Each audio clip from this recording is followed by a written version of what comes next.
Welcome to Patrick's Book Reviews. All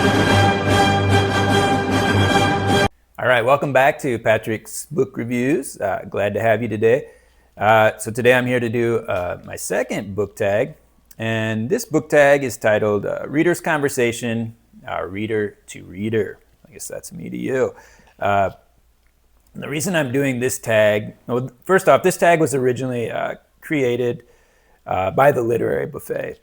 Excuse me. And he's also doing the Read Poland project, which is really cool. I'm participating in that. So check out his channel. But I was actually tagged by two of my favorite booktubers for this video, which is something that may never happen again. So the first one was Bibliophile Bookscape, Mike at Bibliophile Bookscape. I've talked about his channel a lot before. And the second was Derek Green. So thanks to both of those guys for tagging me. And not that he needs me to talk about his channel because it's doing very well. But if you haven't checked out either of those channels, check them out. And Derek Green's channel I've just more recently discovered. And that's really, really good. He talks about so many things that I'm interested in. Like, I think it was just yesterday, I was just thinking in my mind, I'm like, wow, I think I've gotten like all the books I'm going to read for this year. I don't really need to buy anything else. And I was like, that feels pretty good because I'd been buying a lot of books. And then I watched Derek's channel, and he did a video on Harold Lamb, who I'd never heard of. But he's Harold Lamb. Wrote a lot of. Well, he wrote history, but he also wrote historical fiction, and he had made short stories, which I haven't really seen historical fiction short stories. And I guess his stories were originally came out in like the pulp magazines of like the 30s through the 50s, and now there's all these compilations of his work. And so Derek's been talking about those, and so I went and ordered two of those, and it's super interesting though. And there's another guy who Derek's doing a buddy read, and I just checked out his channel too, and I'm probably going to say this wrong, but I think it's Kvetoslav. But I'll link to all that. He's very knowledgeable as well about Harold Lamb, and so they've been talking about that a lot. And super interesting videos. If you're at all interested in historical fiction or short stories, check those out. And another thing that, like Derek talks about a lot of different stuff, but he's very interested in linguistics. And that's another thing that I haven't really like dived too deep into, but I'm super interested in, mainly just because living in Thailand, I noticed like the differences between obviously English and Thai. And it always, something I reflect upon, or I've reflected upon in the past, is like how a culture shapes a language, but then also, how a language could potentially shape a culture. So I was kind of thinking about like, it's kind of like I guess a chicken and the egg thing, but I do believe mainly a culture shapes a language, but I think maybe it's like a 90%, 10% thing, where I think the language can also influence the culture, especially, obviously we're talking about reading. So with literature, I think a language can kind of, like, for example, English, we just have so many words, and there's so many synonyms. And so I think English is just such a rich language for poetry and, literature and things like that. So that's, why I think there's such a large tradition there. Whereas in Thai, there's not such a large literary tradition. And I do wonder if that's somewhat because of the limitations of the language in that regard anyway.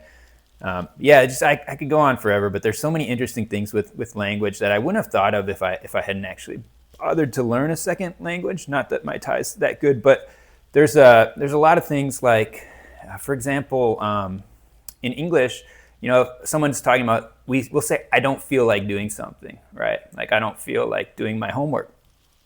In Thai, they would say like, "ผมขี้เกียจทำการบ้าน," and that would be like, I'm lazy to do my homework. So they never say, it never directly translates to like, I don't feel like. It's always, I'm lazy. "ขี้เกียจ," "ขี้เกียจ" is lazy, and so they'll say that with everything that's like, I don't feel like something. And then my kids who are bilingual, because they've largely grown up in Thailand, they'll kind of translate the English from the Thai. So like they'll say a lot like, I'm lazy to do something. They never say like, I don't feel like doing something. So I just thought that's like very fascinating to me. And there's other examples of that. There's obviously in every language, there's like some words that that don't really translate. Or like Thai has a word, krang jai, which is we'll use it like when it's kind of something like when you don't want to bother someone or you don't want to inconvenience someone, I guess. But they'll use it like that, and it's a verb. But it'll be something like that, like, you know, like if someone's eating and I come to their house and then they're like, do you want to eat with us? And I'm like, oh, krang jai. It's like I don't want to bother you, or something like that. But it's a very considerate word that I don't think there's exactly like an English equivalent to it. And just in and of itself, that has the word jai means heart. And so in a lot of words in Thai, it'll have heart in it. For example, like it's something like I'm like a sorry, but not in like a excuse me sorry, but more like a sorry, or a sadness, I should say. Like sadness would be like sia jai. And sia is like to lose something, and jai is your heart. So it's kind of like to lose heart over something. Or di jai, di is good, and jai is heart. So good heart means more like happy. Happy. But then if you flip those around and say jai di, that means someone who's good. So when the heart comes first, it like changes the meaning of it. But I don't know, there's all kinds of stuff like that. So his channel, though, he's really into linguistics as well. So check that out. I'm already going down all kinds of getting off the tracks, way off the tracks. So to get into this tag that I'm supposed to be doing, the first question on this is, when life gets busy or heavy, what usually happens to your reading? Do you push through, slow down, switch formats, or step away? I've largely designed my life not to get busy. So as much as possible, I try to keep my life not busy. So that's part of the reason I live in Thailand too, is because life is definitely less busy here than the American way of style of life, or lifestyle way of living. Also my work here, just the nature of my work leaves a lot of free time in my life, which is how I like it. So like my wife and I have a tutoring school, and that has to operate outside of the normal school hours. So it's a little different than America. Like a lot of times kids tutor here to like supplement their learning at school, or the lack of learning in some cases. So it's not like America where you're having a trouble with a certain thing and then you get tutoring. Here, like a lot of kids just get tutoring. And it's not necessarily because they're struggling with that subject. It's just to kind of advance in that subject, and especially with like a second language like English. But anyway, so we're normally operating like evening hours, and there's a limited time that you can do that. So my schedule is just not all that busy. So I don't like to say that, though, because I don't want to feel like I'm going to curse myself now and my life's going to become busy. But generally speaking, my life's not very busy, fortunately. And I am very grateful for that. I don't take it for granted. But I will say, when I do have really busy days, normally I always find time in the evening or at night before I go to bed.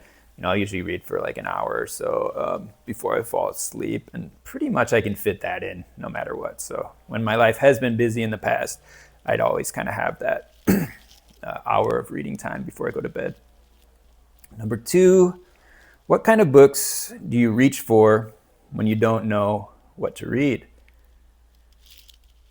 That's a problem, unfortunately, I don't really have. Right now I have so many books on my TBR, or so many books I want to read. It's kind of endless. So I don't think I've been in that situation in a long, long time. And I've just got so many books that I want to read right now, which I guess is a good thing, but I just can't get to all the books that I want to read. So dogs see something. Hopefully they'll stop doing it. Lucy! No.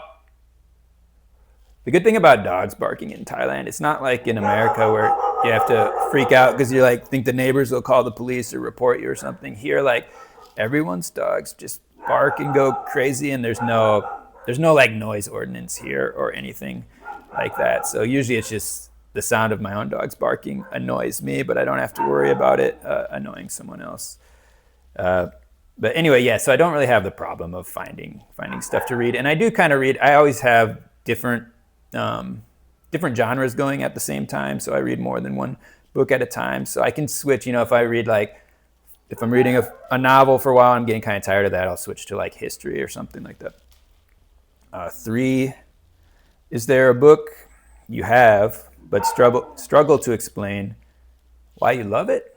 I would say I'm not good at explaining why I enjoy most books. I feel like I'm not very good at reviewing books and doing that, so I'm not very articulate. I'm not good at articulating myself. But I find that it does help me to do a book review, to force myself to do those, because it forces me to think much deeper about a book. So I recently did a longer review of The Plague Dogs, and I found that really helpful. I might not have done a good job of explaining it, but just the process of doing that helped me get a lot more out of the book. So I would say if there's a book, if you told me a book I really like that I probably couldn't explain very well, right off the top of my head, I can think of one book. I'm trying to think of the author's name. No, I can't. Oh, okay, right here. A Canticle for Leibowitz. And this book I really like, but I would probably kind of struggle to explain it. It's 3 novellas kind of interconnected in a story that is set in a future that's more like the past. So you can already see it's a difficult one to explain, but I love this book, and maybe sometime I'll reread it and do a review of it. But yeah, as of right now, if you ask me to explain why I like this book, I couldn't really give you a good reason. All right, and then, excuse me, number 4, what's one reading habit you've let go of or are trying to let go of? For me, something I struggle with is reading too many books at the same time.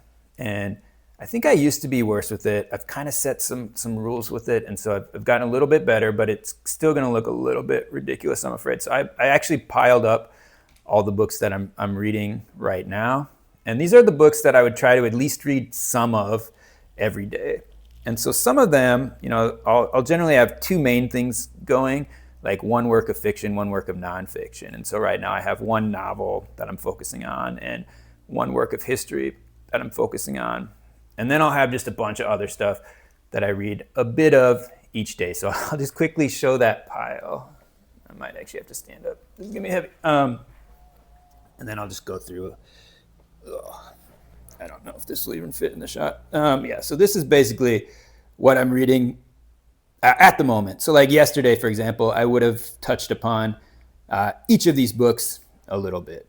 And so I guess I'll just go through it quickly. But so the top is the Bible, the Douay-Rheims version of the Bible. And so I try to read a chapter from the Old Testament every day right now. So I'm going through the Old Testament, and I'm actually reading the New Testament in a different version. And then I'll since I'm Catholic, I'll just do the Catholic daily readings with that. And then also since I'm reading through the Old Testament, I'll read a commentary along with that to just kind of help me pick up on stuff. So I'm reading this Catholic introduction to the Bible, the Old Testament. This is quite good. This one actually I don't have to read every day though, because it'll kind of lump some stuff together. So if I'm reading a chapter a day, this might cover 5 chapters in one section. So I guess technically I don't read this one every day, but I'm continuing to read it. And then this is the fiction I'm reading right now. So Clifford D. Simak or Simak. City. So I just started this. I'm not very far into it. Fairly small book. This is actually really awesome so far though. And then the history I'm reading, and I just take all the dust jackets off my books while I'm reading them. That's why you don't see any dust jackets. But John Julius Norwich, Byzantium. So the volume 2 of that 3-volume set, the Apogee. This is also very, very, very good. Okay, and then I'm also slowly working my way through the collected works of St. John of the Cross. And this is large. It'll be so St. John of the Cross, he wrote poems, And then people asked him for basically explanations on his poems. So he wrote long commentaries on the poems. So the poems are very short, and then these gray parts are the commentaries. No, that's not actually true, but it switches back and forth. But like in like the big one here, you see like a little white section. That would be his actual poem, and then this gray part is the explanation or his commentary on his own poem. So he's kind of explaining. It's more like his kind of spiritual guidance, I suppose. But anyway, like I'll take breaks in this and read a commentary basically about his commentaries because they're very dry. The poetry's not dry, but the commentaries they're very dry and super detailed. And so it's kind of easy to get lost or to like lose the forest for the tree, I guess. Sometimes I'll forget like exactly what he's like going back to. So I've just got like a kind of commentary on that called, so right now I'm reading The Dark Knight. And then before I read The Dark Knight, I'll just read this really nice commentary by Mark Foley. So I also did that for another work of St. John of the Cross, The Ascent of Mount Carmel. I also read this guy's book on that. So I'm doing that. So I'll just read like a little bit of this each day. I'm not rushing through that as well. And then for the New Testament, I've been reading this translation by Richard Lattimore, which some people might know from, he's translated a lot of Greek works. So like Homer, for example, he's done a translation of the Iliad and the Odyssey. And this is kind of interesting, mainly because it doesn't have all the like sections that a normal Bible would. So this is kind of how the Bible, it's more like how you would have read the Bible originally if it was on a scroll. The only thing he'll do is like make a break between the chapters, so you know you're going into a new chapter, but it doesn't have the verses on there. It doesn't have the headings, any of that. And so it's just kind of a more direct way, I would say, to read the New Testament. I really like that though for the Gospels, for example. Like Mark's gospel, that's a fast-paced narrative anyway. And then so with this, it's just like really reads. It's just a different reading of the Bible. It's more of a narrative reading of the Bible. It almost reads more like in a novelistic or literary sense. And then I just read like a little bit of the saints each day. So I'll read whatever. This just has like one saint each day. I'm also slowly working my way through the biography of St. John Paul II, and that's a pretty big work. I'm getting along in it. It's got like a ton of footnotes, which kind of slows me down because I force myself to always read footnotes unless it's just like I'll kind of look and like what's the next footnote that actually has something I need to read, because some of them are just like a source name or something like that. But that kind of makes this a slower read. And then finally, so I said I'm reading like one work of fiction at the time, but that I guess I'm also reading like one older classic to go with like a newer fiction I'm reading. So right now I'm working my way through the Divine Comedy, and so I'm just reading a canto a day. So again, very very slow with that. So this will take me about 100 days to read. All right. And then, so anyway, though, I would like to narrow this down further. So, for example, when I finish the biography of John Paul II, I'm not going to pick up another biography. So I'm cutting some stuff out. When I finish that that translation of the New Testament, for example, I wouldn't continue to read that or find a new book to replace that per se. I just continue with my normal reading of the Bible. All right, and then finally, number 5. Would you recommend a book that you didn't like? Why or why not? I would say like generally, probably not, because if I don't like a book, I guess I'd just be honest and say I don't really like it. But yeah, there's certain cases I'm sure where there's like a book where I'm like, yeah, I didn't really like this, but you might like it. Or if it's like a genre I don't like, but I know a lot of other people interested in that genre like it. But I guess generally speaking, I don't recommend a lot of books anyway, but like on my channel, I'd be more focusing on books that I I do enjoy. And so I feel like a lot of the books that I'm picking now, I'm fairly certain, like before I read it, that there's a pretty good chance I'm going to like it. I do have one book this month that I did not like, but I would not recommend that to anyone. But I'll talk about that at my reviews at the end of the month. Yeah, I think that's about it. That was hopefully not too long. But anyway, though, check out those other videos. So like I said, the Literary Buffet, and then the two other ones I mentioned were Derek Green and Bibliophile Bookscape. But I think probably a lot of other people have also done this tag at this point. I think I've actually seen a few more other ones. So yeah, feel free to check all those out, of course, as well. And that'll do it. So thanks so much for watching, and hope to see you again soon.